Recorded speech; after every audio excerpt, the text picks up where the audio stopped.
ما شاء الله لا حول ولا قوة إلا بالله العلي العظيم. أعوذ بالله من الشيطان الرجيم. بسم الله الرحمن الرحيم. وبه نستعين وهو خير ناصر ومعين.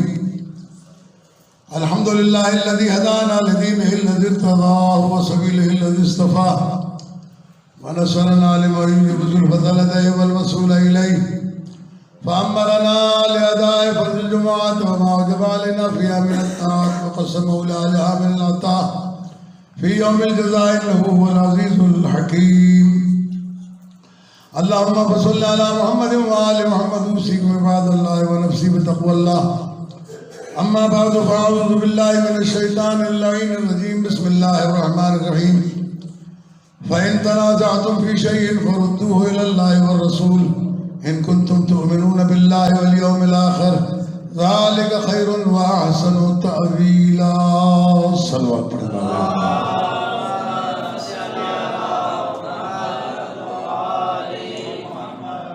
برادران عزیز، سامعین گرامی قدر، جیسا کہ آپ کے علم میں ہے کہ 2 روز قبل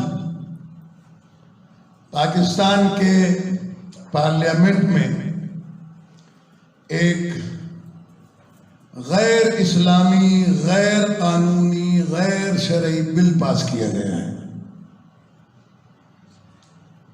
یہ بل توہین صحابہ، توہین اہل بیت، توہین ازواج کے سلسلے میں پارلیمنٹ نے پاس کیا ہے، جو ایک بہت بڑی شرارت ہے اور پاکستان میں شیعہ سنی اختلافات کو بڑھانے اور پاکستان میں شیعوں کا دائرہ دینی تنگ کرنے کے لیے بنایا گیا ہے. ہم شیعان حیدر کرار کا مطالبہ یہ ہے کہ قانون ملک کے تو پارلیمنٹ میں بن سکتے ہیں، لیکن اسلام کے قانون کی کتاب کا نام قرآن ہے جو مکمل ہے، جس کے لیے پروردگار عالم نے واضح طور پر اعلان کیا الیوم اکملت لکم دینکم واتممت علیکم نعمتی ورضیت لکم الاسلام دینا.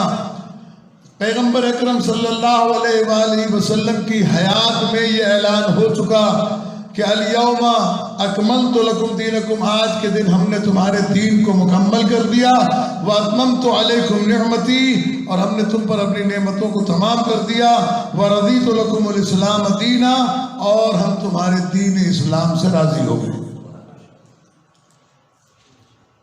تو جب دین اسلام سے اللہ راضی ہو گیا اور دین مکمل ہو گیا، تو اب وہ کون سا نیا قانون ہے جو پارلیمنٹ میں بنے گا؟ اب جو پارلیمنٹ میں بنے گا وہ یقیناً شرک، کفر یا نفاق یا فسق و فجور پر مبنی ہو سکتا ہے، اسلام پر مبنی نہیں ہو سکتا. اس لیے کہ اسلام کے قانون پارلیمنٹ میں نہیں بنتے، اور پارلیمنٹ کے وہ افراد جن میں اکثریت شراب خوروں کی اور حرام خوروں کی ہے، بدکار لوگوں کی ہے، غرباء و فقراء و مساکین کے مال خوروں کی ہے، کیا ان کو حق ہے کہ وہ اس قسم کے قانون ایجاد کریں یا اسلام کے قانون پر وہ بات کریں جنہیں بسم اللہ الرحمن الرحیم بھی صحیح طریقے سے پڑھنی نہیں آتی؟ میرا چیلنج ہے، میرا دعویٰ ہے کہ جن لوگوں نے پارلیمنٹ میں بیٹھ کر یہ قانون پاس کیا ہے، ان میں سے اکثریت وہ ہیں جن کو طہارت اور وضو بھی صحیح نہیں آتی ہے، جو غسل جنابت بھی صحیح طریقے سے نہیں کر سکتے، جو بسم اللہ الرحمن الرحیم اور اپنی نماز بھی صحیح سے نہیں پڑھ سکتے. ان کو کیا حق پہنچتا ہے کہ وہ اس قسم کے قوانین کو بنائیں؟ آئیے قرآن مجید سے پوچھتے ہیں، اللہ کی کتاب جو آخری قانون ہے اور اللہ کی کتاب جو قانون کا اصل ماخذ و مصدر ہے، جس کے لیے پروردگار عالم نے واضح طور کے اوپر اعلان کیا ہے کہ فَإِن تَنَازَعْتُمْ فِي شَيْءٍ فَرُدُّوهُ إِلَى اللَّهِ وَالرَّسُولِ، اگر تمہارا کسی مسئلے میں بھی اختلاف ہو جائے، یہ کافروں سے بات نہیں ہو رہی ہے، یہ مشرکوں سے بات نہیں ہو رہی ہے، یہ ان کلمہ گویوں سے بات ہو رہی ہے جو لا الہ الا اللہ محمد رسول اللہ پڑھ کر مسلمان ہوئے ہیں، کہ اگر تمہارا کسی مسئلے میں بھی اختلاف ہو جائے، فَإِن تَنَازَعْتُمْ فِي شَيْءٍ، اگر تمہارا کسی بھی مسئلے میں اختلاف ہو جائے، فَرُدُّوهُ إِلَى اللَّهِ وَالرَّسُولِ، تو اسے اللہ اور اس کے رسول کی طرف پلٹاؤ، وہ تمہارا فیصلہ کریں گے۔ إِن كُنتُمْ تُؤْمِنُونَ بِاللَّهِ وَالْيَوْمِ الْآخِرِ، اگر تم اللہ اور قیامت کے دن پر ایمان رکھتے ہو تو جو لوگ اپنے اختلافات کو اللہ اور رسول کی طرف نہیں پلٹاتے، اس کا مطلب یہ ہے کہ نہ وہ اللہ پر ایمان رکھتے ہیں نہ قیامت پر ایمان رکھتے ہیں۔ یہ فرار اس بات کی دلیل ہے کہ پارلیمنٹ میں بیٹھ کر شریعت کے معاملے میں مداخلت کرنا غیر اسلامی اور غیر آئینی اور غیر قرآنی ہے۔ آئین اس بات کی اجازت نہیں دیتا ہے۔ اس کے بعد قرآن مجید کہتا ہے ذالک خیر و احسن تأویلا، تمہارے لیے خیر اسی میں ہے کہ تم اپنے فیصلے اللہ اور رسول سے کراؤ، وَأَحْسَنُ تَأْوِيلًا، یہ بہترین پلٹنا ہے تمہارا، پلٹو۔ یہ فَرُدُّوهُ إِلَى اللَّهِ وَالرَّسُولِ کے جواب میں یہ بہترین پلٹنا ہے تمہارا کہ اپنے فیصلے اللہ اور رسول سے کراؤ۔ تمہیں کوئی حق نہیں ہے کلمہ پڑھنے کے بعد میں اپنے فیصلے خود کرنے کا۔ اور اس کے بعد دوسری آیت موجود ہے۔ آیات تو بہت ساری ہیں، لیکن صرف سمجھانے کے لیے دو آیتیں پیش کرتا ہوں، ایک پڑھ چکا ایک پڑھتا ہوں۔ پروردگار عالم ارشاد فرما رہا ہے فَلَا وَرَبِّكَ لَا يُؤْمِنُونَ حَتَّى يُحَكِّمُوكَ فِي مَا شَجَرَ بَيْنَهُمْ، اے میرے حبیب تیرے رب کی قسم، کوئی شخص اس وقت تک مومن نہیں بن سکتا جب تک کہ وہ اپنے تمام اختلافات اور تمام معاملات میں تجھے اپنا حاکم اور حکم نہ بنا لے۔ حکم کے کیا معنی ہے؟ قاضی، جج۔ رسول اسلام جو دین لے کر آئے ہیں اس کا جج اور قاضی یا اللہ ہے یا رسول ہے یا پھر جن کی طرف پلٹنے کے لیے حکم دیا گیا ہے۔ فَلَا وَرَبِّكَ لَا يُؤْمِنُونَ حَتَّى يُحَكِّمُوكَ فِي مَا شَجَرَ بَيْنَهُمْ، جو بھی ان کے درمیان اختلافات ہیں اس میں حکم کون ہے؟ رسول۔ حاکم کون ہے؟ رسول۔ قاضی کون ہے؟ رسول۔ جج کون ہے؟ رسول۔ اور اب جب رسول کے پاس آؤ فیصلہ لینے کے لیے اور اپنے اختلافات کو رسول کے سامنے رکھو کہ بھئی ہمارا یہ اختلاف ہے، ثم لا يجدوا في انفسهم حرجا مما قضيت، جب تو ان کی بات سن کر ان کا فیصلہ کر دے تو تیرے فیصلے کو قبول کرنے میں اپنے دل میں تنگی بھی محسوس نہ کرے، خوشی کے ساتھ تیرے فیصلے کو قبول کرے، فیصلہ ان کے موافق جائے یا فیصلہ ان کے خلاف جائے۔ اگر مومن بننا چاہتے ہو تو مومن بننے کے لیے پہلی شرط یہ کہ تمہارا قاضی اور جج کون ہوگا؟ رسول۔ پھر یہ کہ فیصلے کو قبول کرنے میں تنگی بھی محسوس نہ کرے۔ وَيُسَلِّمُوا تَسْلِيمًا، اور تیرے فیصلے کے آگے اپنے سر کو ایسے جھکائے جیسے جھکانے کا حق ہے، اپنے آپ کو تیرے سامنے سپرد کر دیں جیسے آپ چاہیں، اس لیے کہ مسلمان کے پاس یہ گنجائش ہی نہیں ہے، کلمہ گو کے پاس یہ گنجائش ہی نہیں ہے کہ وہ رسول اسلام کے فیصلے کے آگے اپنی بات کرے یا اپنے اعتراض کو پیش کرے۔ وہاں اعتراض پیش نہیں کیا جا سکتا، کیوں؟ اس لیے کہ رسول جو بھی فیصلہ کرے گا وہ وحی کے تابع ہوگا، اور اللہ عالم الغیب ہے، وہ اللہ تبارک و تعالیٰ سب کچھ جانتا ہے، اور اس نے اسی لیے فیصلہ کیا کہ اطاعت کرو، یا ایھا الذین آمنوا اطیعوا اللہ واطیعوا الرسول واولی الامر منکم، اے ایمان والو اللہ اور اس کے رسول اور اس کے جو تم میں اولی الامر ہے اس کی اطاعت کرو۔ اور یہ لفظ اطاعت کو 80 مرتبہ سے زیادہ قرآن مجید میں استعمال کیا گیا ہے۔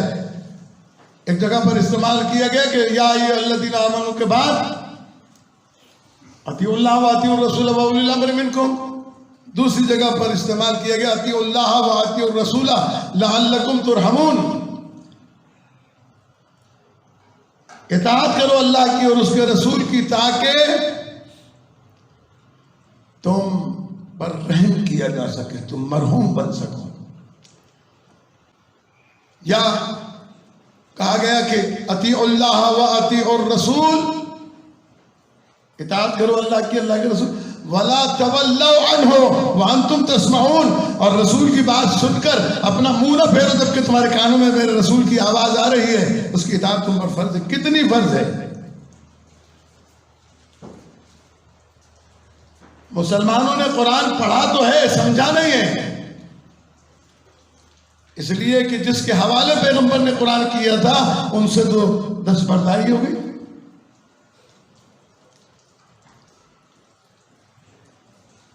وَلَا تَوَلَّوْا عَنْهُ وَأَنْتُمْ تَسْمَعُونَ، منہ نہ پھیرو اپنا، روگردانی نہ کرو، اور تم سن رہے ہو میرا رسول کیا کہہ رہا ہے۔ اس کے اختیارات یہ ہیں کہ وَمَا آتَاكُمُ الرَّسُولُ فَخُذُوهُ وَمَا نَهَاكُمْ عَنْهُ فَانْتَهُوا، تمہارے پاس گنجائش نہیں ہے تو چرا کرنے کی، جو کچھ میرا رسول دے دے لے لینا، جس چیز سے روک دے بھاگ آ جانا۔ ہم انگلش میں کہتے ہیں نا واٹ اینڈ وائی، کلمہ پڑھنے کے بعد واٹ اینڈ وائی کا کوئی آبجیکٹ باقی ہی نہیں رہتا ہے کہ آدمی یہ کہے کہ کیوں کروں، کیسے کروں۔ عزیزان گرامی، پاکستان میں اس وقت پاکستان کو تباہ کرنے کے لیے جو سسٹم بنائے جا رہے ہیں تاکہ پاکستان نقشہ دنیا سے مٹ جائے، ٹوٹ جائے، خانہ جنگی ہو، اور یہاں پر لوگ ایک دوسرے کے گریبانوں میں ہاتھ ڈالیں،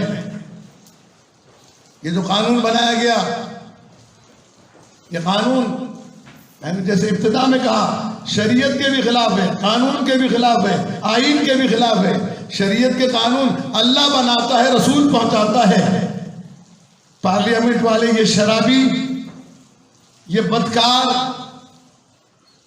یہ غریبوں کا مال کھانے والے، یہ ملک پر ظلم و ستم ڈھانے والے، ان کو حق ہے کہ یہ شریعت کے معاملے میں مداخلت کریں؟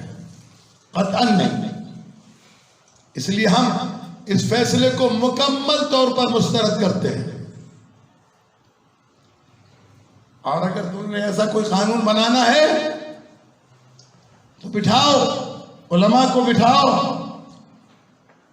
ہمارے پاس پاکستان میں متحدہ مجلس عمل جیسی تنظیم ہے جس میں تمام اہل سنت کے اور شیعوں کے نمائندے موجود ہیں، یہ فیصلہ ان کے حوالے کرو۔